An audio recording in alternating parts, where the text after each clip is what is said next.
namin yan. Ayaw namin yan. Ayaw namin yan. Single-use plastic. Ayaw namin yan. Dahil masama sa kalikasan. Pagkakalat sa estero at daan.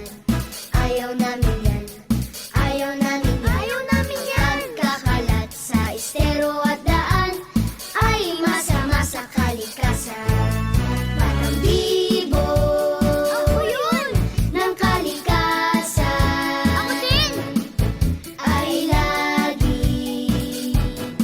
maaasahan.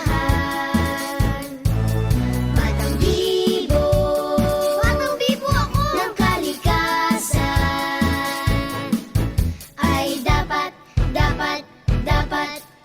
natularan. Ang pagtatanim ng puno at halaman, gusto namin yan.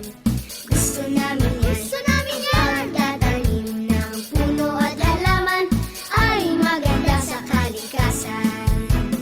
Alam nyo ba, ng single-use plastic tulad ng straw, shopping bag at plastic bottle ay napakatagal matunaw.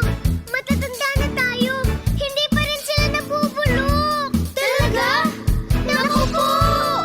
At kapag hindi ito ni-recycle at tinapon ng maayos, ito ang karaniwang nagbabara sa mga daluyan ng tubig. Kaya nagbabaha. Ha? No! Pinupulyot nila ang mga ilog at dagat. Kaya nalalagay sa panganib ang mga isda at pawikan. Pwede nilang makain o mapilipit nito. Pwede silang mamatay. Kawawa naman. Hindi okay yan. Hindi talaga. Kaya iwasan na natin ang paggamit ng single-use plastic. Gumamit ng baso o reusable container para sa mga inumin at eco bag o bayong para sa pamimili natin. Ayos! Batang bibo, ako yun, ng kalikasan. Ako din. Ay lagi maaasahan.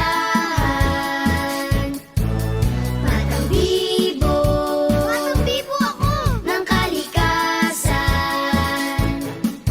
Ay dapat natularan.